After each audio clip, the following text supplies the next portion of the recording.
if you could point to one piece of content and say that made us $100,000 in revenue? One tweet, one post, one status update, one carousel, whatever it is.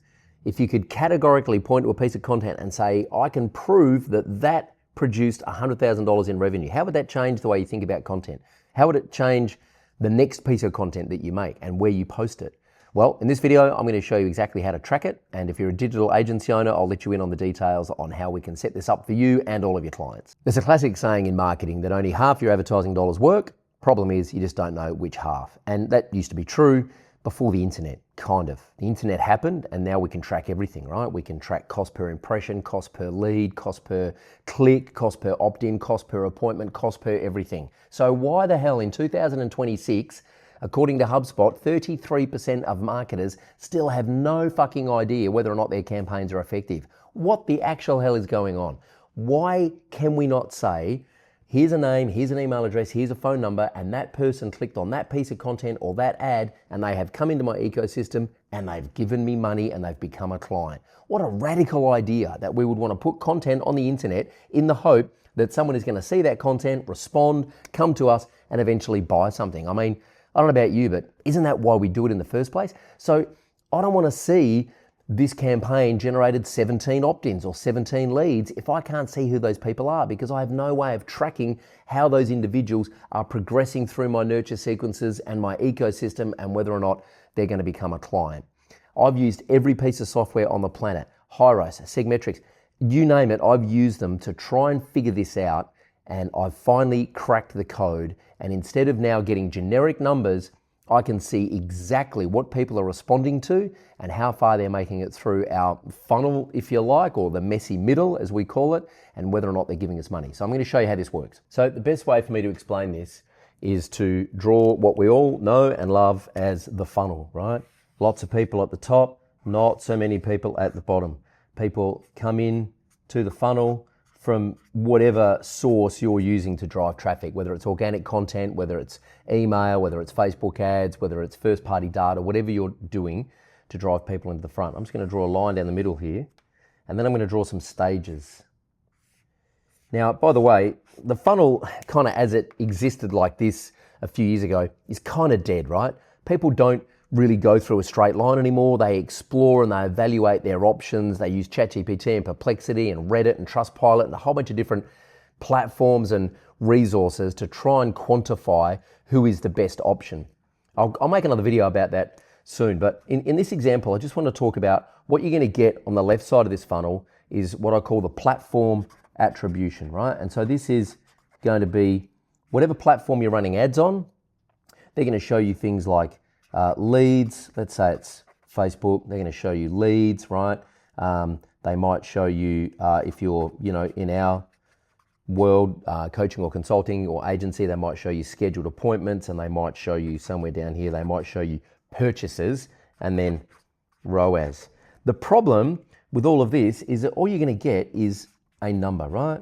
17 leads, right? 8 schedules, 2 clients, and then they're going to give you a number on your ROAS, like a multiplier of your ROAS. So they're going to say you spent $1,000 on ads and you've made $1,700 back. That's a 1.7 times ROAS. The problem is the platforms massively over-report on ROAS, right? I say massively. Maybe it's not massively, but they definitely over-report on ROAS because they want you to keep spending money. It's their business model. It's in their interest to over-report on ROAS.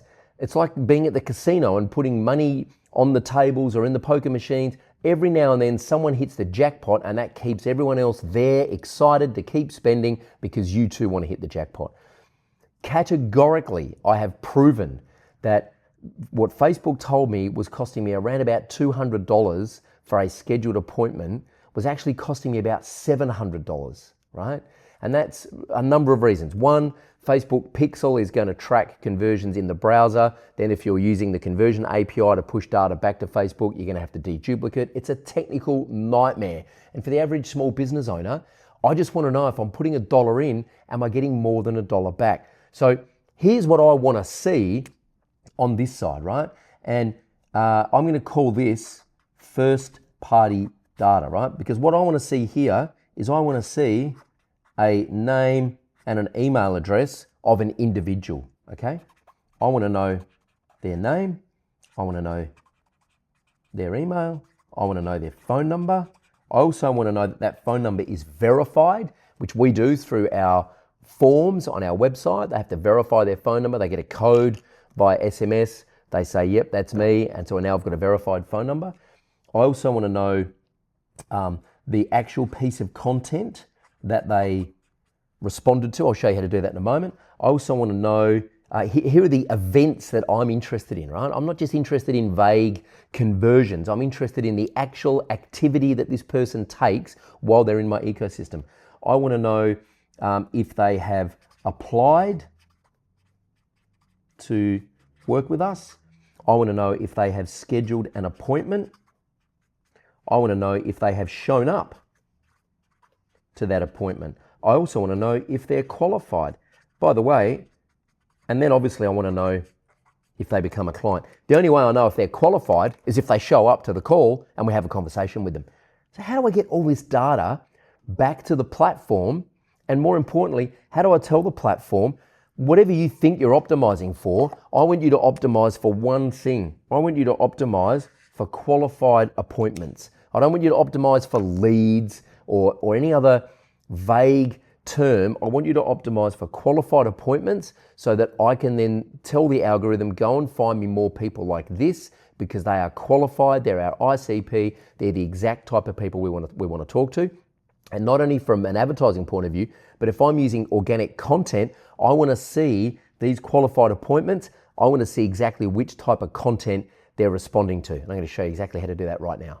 Now, before I show you this, I want to quantify what a qualified appointment is for us because that's the exact event that we are optimizing for. That's the exact person that we're optimizing for. Here's the way it works. Somebody lands on our website, any of our landing pages, that counts as a page view, okay? They fill in an application form to work with us, and that counts as an application event. Then they schedule an appointment in our calendar, and that counts as an appointment event or a schedule event. Then they turn up, hopefully. They don't all, for some reason. It's amazing, actually. Like about 70% of people who schedule a call actually turn up. I don't know what they're doing, but when they do turn up, what happens is they then move to a different stage in our pipeline. We use Go High Level, or High Level as it's actually called. We use High Level as our CRM for a whole bunch of reasons I won't bore you with, but I'll make sure I pop my affiliate link in the description here. So if you want to sign up for a High Level account, do that and we'll sort you out with a bunch of snapshots and a bunch of stuff to help you get started. And so when that appointment is moved in our sales pipeline in High Level because they've shown up, then they get sent back to the system as a shown appointment, right? And then once our sales team talk to them, our sales team determine whether or not they are qualified to work with us based on a whole bunch of criteria. It's not just revenue, it's the size of their team, the services they sell, how long they've been in business, their coachability, their mindset, their desire to make change. All that kind of stuff counts as to whether or not they are deemed qualified to work with us. If they are qualified to work with us, guess what? They move to one of three stages in our pipeline. Either gone, offer made but rejected. Now, we're not going to make an offer to someone unless they're qualified. So if we make an offer and they say no, they're still qualified. I still want to talk to more of those people because they're qualified, right? If they're booked in for a follow-up call, they're qualified. We're not going to book them in for a follow-up call if they're not qualified. Or if they sign a contract and become a client, they're qualified. So if they move into any of those three stages in High Level, we ping the system back and say, hey, this person, go find more of this person. So that is what a qualified appointment looks like to us. And as far as I'm concerned, if you can't verify the individual name, email, and phone number of that qualified appointment, you can't trust the attribution, okay? So now I'm going to show you what this looks like. Here's a piece of software. I've blurred out everyone's name, email, and phone number for obvious reasons, okay? But what I want to show you here is the very first contact in this table. What I've done is I've just moused over the I for information there, and you can see that this person here, I'm just going to zoom in here so you can see, this person has come from Meta Ads.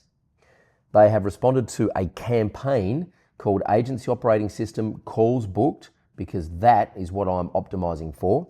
The ad set is called Agency Operating System US 30 to 55 because that's the target that I'm going after in this particular campaign. And most importantly, they've responded to an ad called Agency Operating System Screenshots. What do you think I'm going to do more of? Do you think I'm going to produce more ads of screenshots of our Agency Operating System playbooks? I think so. Now, it's not just ads. Have a look at all these other attributions here. Direct, organic, email, website. What do they mean? Well, if I have a look at one that came from email, we send an email every day of the year, Monday to Friday, to our list, right? We send over 400,000 emails a month. Cost us a pretty penny to do that. This person responded, they're a qualified appointment. Remember, that's what I'm optimizing for, a qualified appointment. And this person here responded to, the source is email. So I go, Max, great job. Max, who handles all of our emails. Guess what, mate? Those emails you're sending, they are resulting in people booking in and they're qualified appointments. And this particular email was Wednesday the 25th, and the subject line or the email was called, "The bottleneck in your agency isn't your team," right? So medium is email. Now, the reason that ad says no attribution provided is because high level automatically attaches a UTM parameter campaign from the name of the email. So as long as Max names the email, the day and the date of the month, and then the title of the email, that may or may not be the subject line, by the way, but that's the concept of the email, the bottleneck in your agency isn't your team, then we know, hey, we should send more emails about you becoming the bottleneck, or you feeling overwhelmed, or you wondering why your agency is not growing when you're trying to do everything. We should send more emails like that, and maybe we should include, I don't know, an image which is, I don't know, a screenshot of our agency operating system. What a radical fucking idea, yeah? Why would we do that? I don't know, because that's what people are responding to on Facebook ads and booking in calls, and they happen to be our qualified ICP. Genius, right? So then check this out. We have a button on our website that says request a call. No shit, request a call. This person here went to our website, right? Responded. It happened to be at the time, it was in a campaign called Get Paid to Close. That campaign name now has been updated to AOS, Agency Operating System, because that's all we're talking about. The medium is the digital agency coaching page. That is a page on our website that brings in organic traffic from an SEO point of view. Good old fashioned people searching for stuff. Actually, ChatGPT is what brought us in this traffic. And they clicked on a button at the bottom of that page and requested a call. When they click on that button, they go to our landing page, they fill in the application, they schedule a call. This person, qualified appointment. Let's get more of that. So let's look at that page and make that page a super helpful resource to digital agency owners who might be looking for coaching, and make sure people are clicking that button because we know it works. So I don't know if I mentioned this at the start of the video, I can't remember, but if I did, I'm going to mention it again. 33%, according to HubSpot, 33% of marketers still have no idea if their campaigns are effective. This is just completely unsatisfactory in 2026. If you're a small business owner and you are putting money into advertising or content, and let's be real here, content costs time and your time is worth money. You will see Gary Vee, you will see Alex Hormozy talking about the fact that if you are not making enough money in your business, whatever business you're in, it's because you're not producing enough content. Content costs time and content costs money, right? Whether you're running ads or it's organic, it's all costing you time and money. And if you do not know exactly which piece of content or which ad is driving the exact activity that you need for your business, for me it's qualified appointments, it might be completely different for you. But if you don't know exactly what's working, maybe it's time to make a change. I'll give you a bit of a clue. UTM parameters are your friend, right? Just go to utmbuilder.net. Make sure that every piece of content organically that you're putting out across any social platform, any link on your website that links off to another landing page, make sure, like I showed you on the request a call button, make sure every link is tagged up with your UTM parameters. Otherwise this shit doesn't work, okay? The only way this works is because the pixel that we install on websites for us and our agency clients and their customers, it tracks the UTM parameters that people are responding to come to your website. So the way it works is someone comes to your website, they're anonymous, we don't know who they are, but we start tracking their activity. We know the UTMs that they've responded to. When they finally give us your details, name, email, phone number, we go and verify that against their activity based on their IP address and a whole bunch of other secret voodoo that happens behind the scenes. And we say, hey, look at this.